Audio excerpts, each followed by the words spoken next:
Kenapa orang sholat tapi maksiat? Gitu ya nggak ngajina orang eta we. Kenapa orang rajin sholat tapi masih maksiat? Kenapa orang rajin sholat tapi berzina? Kenapa orang sudah sholat tapi ngarentenkeun duit? Kenapa orang suka sholat tapi masih sombong? Kenapa orang sholat tapi ngomongin batu rajin? Kenapa orang sholat tapi iri dengki, sirik, pidik, jahil, kaniaya, iren, pinastren, dudupak, rumpak, tekaupan, tepayaan masih dikukut? Biarin, ada yang ngerti, ada yang tidak juga. Jawa Barat mah harus ngerti bahasa Sunda. Ya. Kenapa? Itu pertanyaan pertama. Padahal Allah berfirman, innas salata tanha 'anil fahsya'i wal munkar. Bu, kalau Quran Allah gitu disautin. Allah. Ulangi ya. Itu yang di atas menang baik. Innas salata tanha 'anil fahsya'i wal munkar.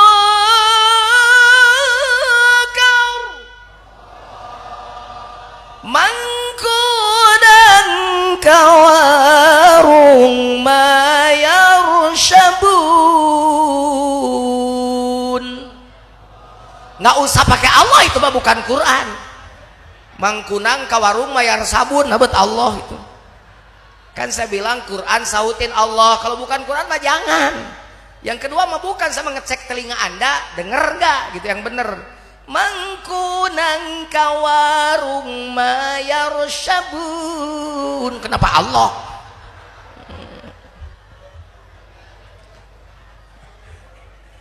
Inna salata, sesungguhnya salat itu tanha 'anil fahsya'i wal munkar, mencegah perbuatan keji dan artinya mestinya kuduna orang yang sholat itu sudah berhenti mungkar.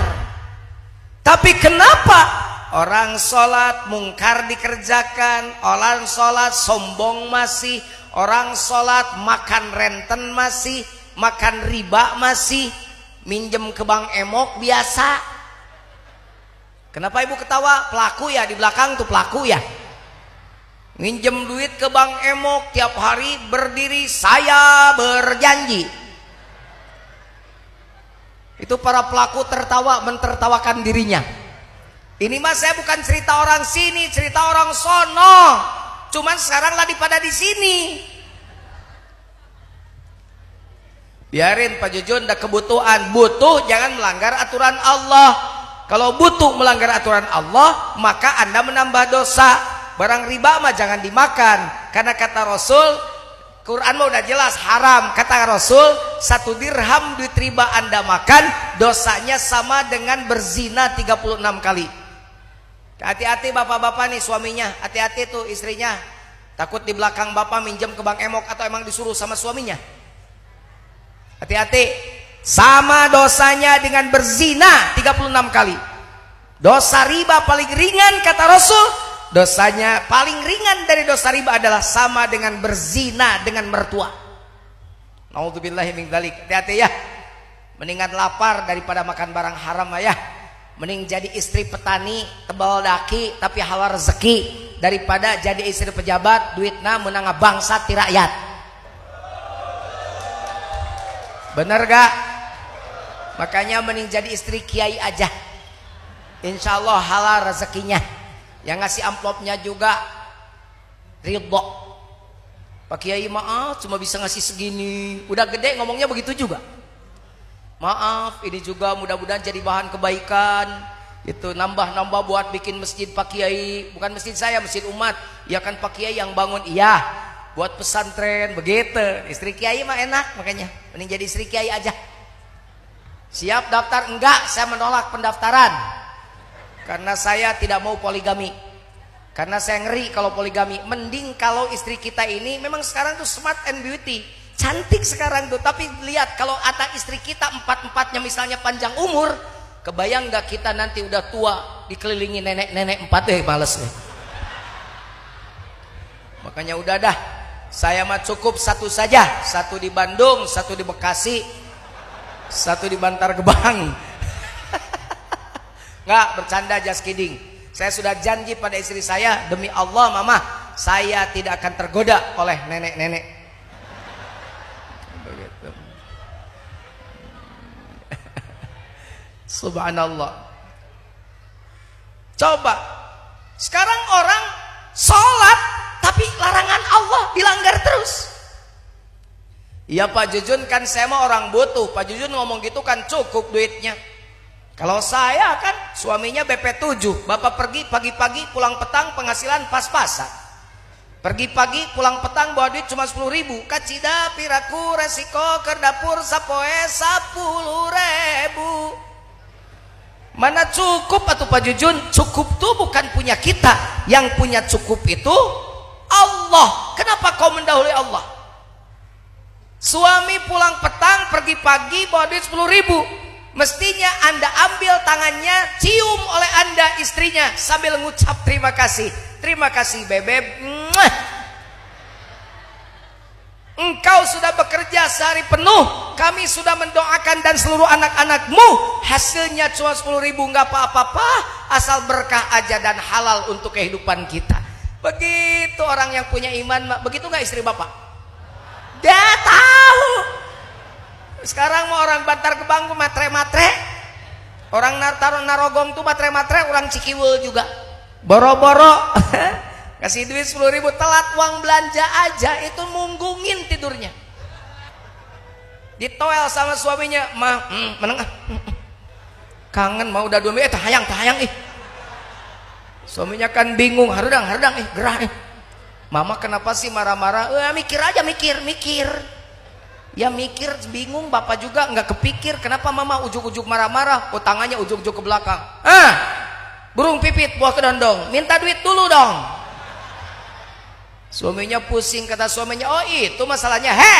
Burung pipit buah kedondong, jepit burungku dulu dong. Subhanallah, ngeri. Yang punya cukup tuh Allah.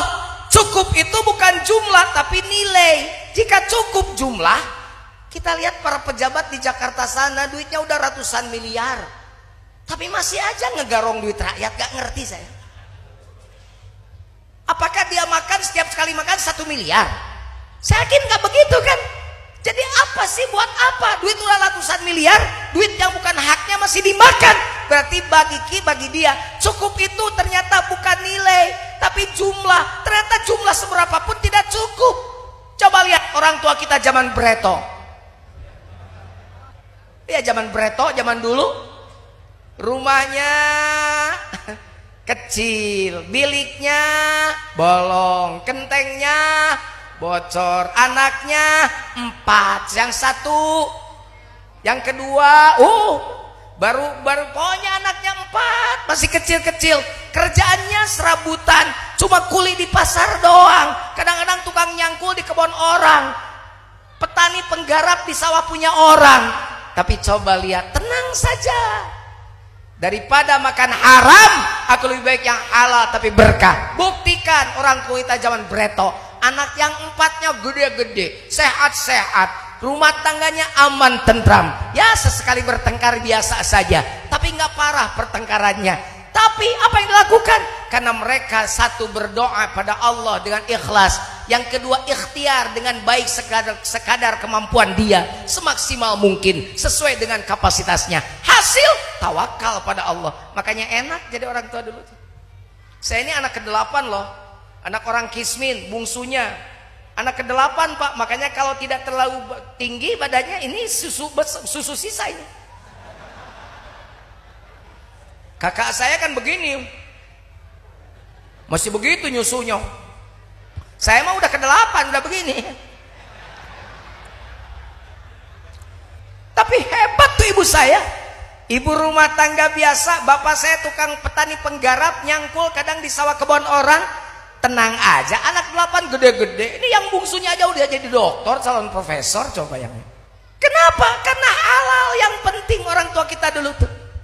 Saya tinggal di tengah sawah, rumahnya terpencil satu, sekarang jadi pesantren. Nah itu dulu rumah cuma satu-satunya. Itu ada orang yang suka menggembala itik, ya, meri tesok di angon ke sawah. Ceritanya pas pulang ibu saya menemukan telur bebek itu satu. Beliau tidak berani menggoreng telur bebek itu meskipun beliau menemukan, tapi beliau datang dulu ke tukang ya, yang punya itik itu. Mang Mimin, iya nok berina, ayah kapan aku ece di sawah. Kata yang Bang Mimin yang punya itik, "Wios atuh nyimas, biar atuh ibu, buat ibu aja." Baru digoreng pakai tauco, dikocek biar banyak. Dibagi ke 8 orang. Anaknya gede-gede, sehat-sehat, insya Allah soleh-soleh karena dibentuk dari makanan yang halal.